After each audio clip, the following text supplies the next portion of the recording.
अवनूर सार्थक का हाथ पकड़ती है। एक रोमांटिक गाना प्ले होता है। सार्थक और अवनूर साथ में डांस करने लगे। पार्टी में मौजूद सब लोग ये देख रहे हैं। सार्थक अवनूर को अपनी ओर खींचता है, जिससे वे दोनों काफी नजदीक आ जाते हैं। अवनूर थोड़ा नर्वस फील करने लगती है। सार्थक अवनूर की आंखों में ही देखे जा रहा है, जिससे अवनूर के दिल की धड़कनें और तेज हो रही हैं।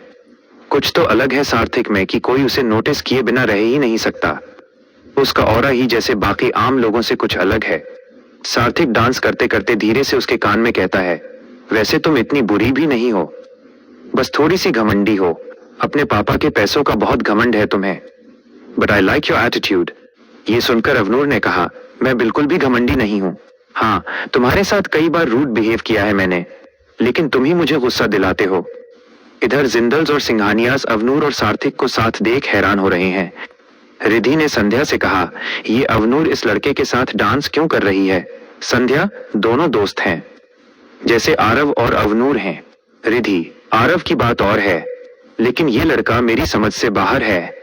पहले इतने दिनों से हमारे सामने एक मिडिल क्लास और गरीब बन के रहा, और आज एकदम से पूरी एशिया की सबसे बड़ी कंपनी एसआरके का ओनर बनकर हमारे सामने खड़ा हो गया। करिश्मा और भाभी, सबसे बड़ी बात ये वाणी का बेटा है। संध्या, ये वाणी कौन है? सिद्धार्थ जिंदल। तुम लोग थोड़ी देर चुप नहीं रह सकते? अभिराज सिंघानिया पहले से ही सार्थक के साथ क्राइम किंग के सबसे वफादार आदमी कार्तिक को देखकर उलझन में है। अभिराज अपने मन में, मुझे पता नहीं ऐसा क्यों लग रहा है, ये लड़का जो दिखता है वो है नहीं। ऊपर से क्राइम किंग का आदमी मुझे जो धमकी देकर गया है, मुझे उसकी कोई बात समझ नहीं आई। मुझे अवनूर को सार्थक से दूर रखना होगा। इधर सार्थक और अवनूर का रोमांटिक डांस चल रहा है, उधर आरव उन्हें साथ देखकर जेलस फील कर रहा है। सार्थक ने अवनूर के कान में कहा, आज पहली बार तुम्हें इतनी पास से देख रहा हूँ, पास से तुम और भी खूबसूरत लग रही हो। ये सुनकर तो अवनूर इतनी ज्यादा नर्वस हो जाती है कि उसके मुंह से शब्द नहीं निकलता। उन दोनों का डांस खत्म होता है, सब लोग तालियां बजाने लगे। इधर वाणी अपनी सोच में गुम है। वाणी अपने मन में, सिद्धार्थ जी ने मुझे देख लिया है, पता नहीं अब क्या होगा। और ये सार्थक कब क्या सोचता है, क्या चाहता है, कुछ समझ नहीं आ रहा। सार्थक ने तो अपने बाप का सच बर्दाश्त कर लिया, लेकिन अगर आदिल को यह सच पता चला तो क्या होगा? सार्थक को उसके पापा से दूर रखना होगा मुझे। अवनूर और आरव अपनी फैमिली के पास आते हैं। रिधि सिद्धार्थ से, मुझे लगता है अब हमें चलना चाहिए। अशोक जिंदल, सही कहा भाभी ने, चलिए भाई। सिद्धार्थ अभी भी शौक में है। उसकी पहली पत्नी और उसके बच्चे आज इतने सालों बाद उसके सामने हैं, लेकिन वो चाहकर भी उनसे बात नहीं कर सकता। आरव, डैड आप क्या सोच रहे हैं? चलिए ना। आहाना, बड़े पापा आप इतना परेशान क्यों हो रहे हैं? ये डील नहीं मिली तो क्या हुआ? देखना एक दिन आपको इससे भी बड़ी डील मिलेगी। शिवांश, ये सब इतना आसान नहीं है। मैंने, डैड ने और अंकल ने बहुत मेहनत की थी इस डील के लिए। संध्या, अब छोड़ो भी, सबसे बड़ी बात एसआरके एंटरप्राइज का ओनर सार्थक अवनूर और आरव का दोस्त है। इससे आपको सार्थक के साथ बिजनेस रिलेशन बनाने में काफी आसानी होगी। आपको इस कंपनी के साथ कोई ना कोई डील तो मिल ही जाएगी। आरव, मुझे ऐसा नहीं लगता। रिधि, ये सब बातें आप लोग बाद में भी कर सकते हैं, अभी घर चलिए। आरव, चलिए।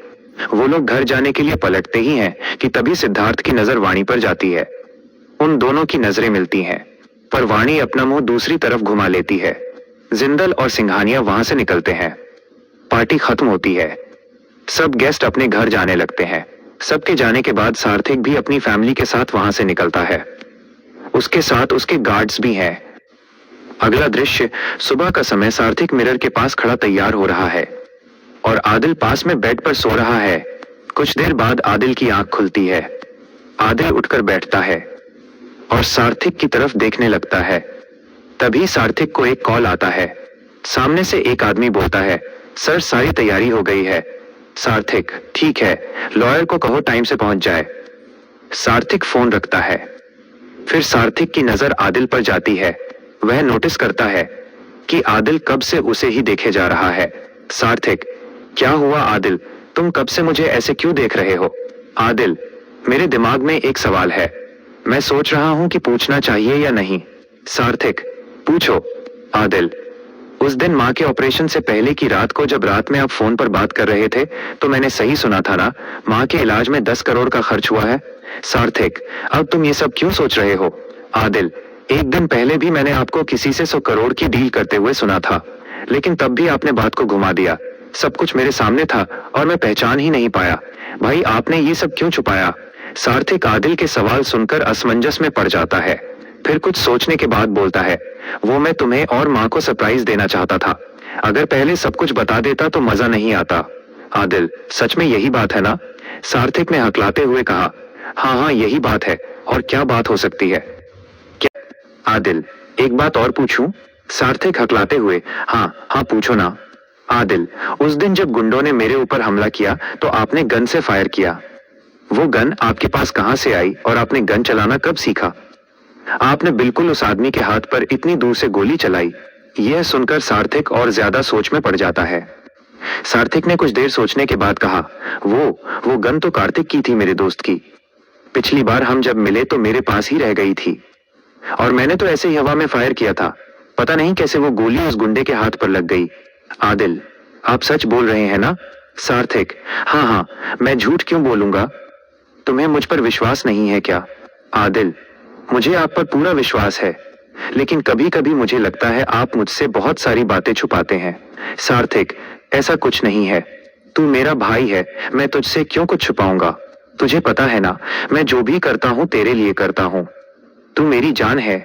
आदिल, वो तो मुझे पता है। सार्थक, अभी फिजूल की बातें सोचना बंद कर और जल्दी से तैयार हो जा। तेरे लिए आज एक और सरप्राइज है। आदिल, एक और सरप्राइज? वो क्या है भाई? सार्थक, मैंने तुझे बताना तो नहीं था, लेकिन फिर तू सोचेगा कि मैं तुझसे सब कुछ छुपाता हूँ। अब हम सूरज के फ्लैट में नहीं रहेंगे, हम अपने नए घर में शिफ्ट हो रहे हैं। ये सुनकर आदिल बहुत खुश होता है। आदिल, क्या भाई? सच में? हमारा नया घर? सार्थक, हाँ, अब जल्दी से तैयार हो जा, मैं माँ को भी बोल कर आता हूँ। आदिल, ठीक है। आदिल उठकर सीधा अपने कपड़े लेकर नहाने चला जाता है। अगला दृश्य सूरज के फ्लैट के हॉल में वाणी, राणो आंटी और सूरज सार्थक के साथ खड़े हैं। सूरज, आप सबके साथ रहते रहते मुझे कभी अपनी फैमिली की कमी महसूस नहीं हुई। आपके जाने के बाद ये फ्लैट बहुत सूना सूना लगेगा। मेरा अकेले बिल्कुल दिल नहीं लगेगा। सार्थक, तो तुझे किसने कहा तू यहाँ अकेला रहेगा? सूरज, फिर? सार्थक, तू भी हमारे साथ हमारे घर में रहेगा। सूरज, अरे नहीं, मैं यहाँ ठीक हूँ। वैसे भी कॉलेज खत्म होने के बाद मैं अपने शहर वापस चला जाऊंगा, वहीं कोई जॉब करूंगा। सार्थक, तो जब तक तेरा कॉलेज खत्म नहीं हो जाता तू हमारे साथ भी तो रह सकता है। मैं इतने टाइम से तेरे घर में रह रहा हूँ, अब तू मेरे साथ चल।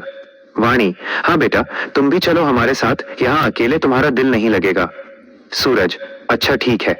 राणो आंटी, ये आदिल बाबा भी ना कितना टाइम लगाते हैं तैयार होने में। तभी आदिल वहां आ जाता है। आदिल, सॉरी, मैंने आपको लेट कर दिया। सार्थक, चलिए बाहर, ड्राइवर कब से खड़ा हमारी वेट कर रहा है। आदिल, चलो। वे सब वहां से निकलते हैं। नीचे खड़ी गाड़ी देखकर आदिल ने सार्थक से कहा, भाई ये गाड़ी आपकी है क्या? सार्थक, हाँ। राणो आंटी, सार्थक बाबा, आप तो सरप्राइज पर सरप्राइज ही दे रहे हैं। आपने पहले क्यों नहीं बताया आपके पास इतनी बड़ी गाड़ी है?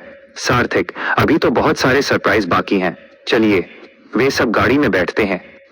अगला दृश्य जिंदल मेंशन में आरव और अहाना को छोड़कर पूरी जिंदल फैमिली हॉल में बैठी है। करिश्मा, भाभी, ये आरव और अहाना कहाँ हैं? रिद्धि, आरव तो अभी तक सो रहा है और अहाना अपनी पढ़ाई कर रही है। करिश्मा, चलो अच्छा है।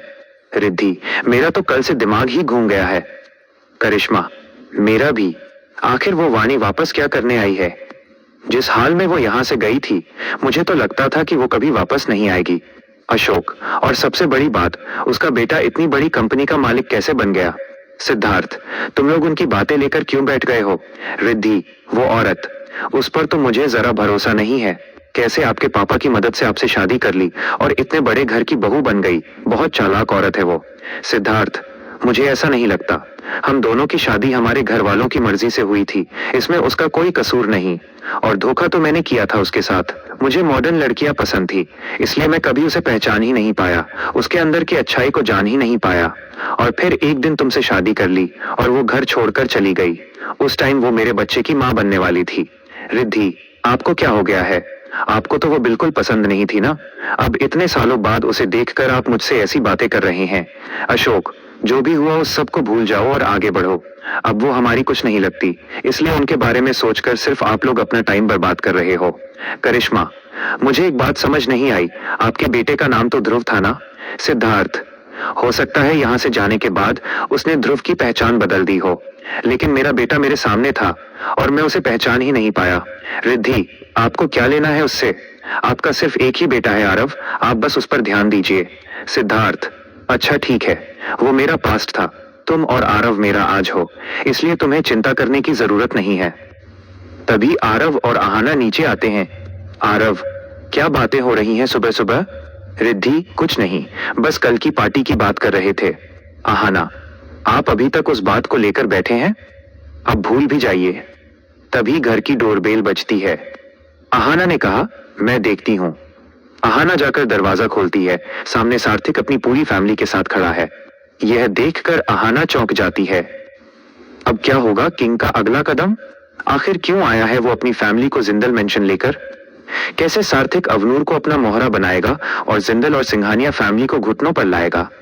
जानने के लिए सुनते रहिए छलावा, एक प्रेम कथा, सिर्फ मेरे YouTube चैनल पर। चैनल को लाइक और वीडियो को सब्सक्राइब करना ना भूलें।